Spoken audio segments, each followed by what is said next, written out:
few hours before the 48 hours deadline, which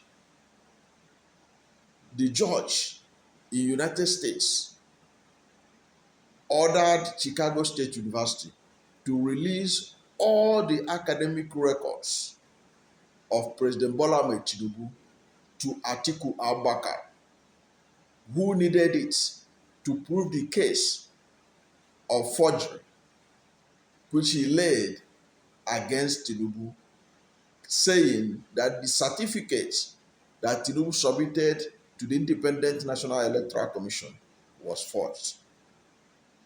Now, before this order could be enforced, Tinubu appealed against it, saying that it will cause a threat to his life. It will cause severe and irreparable damage to his life if the documents are released.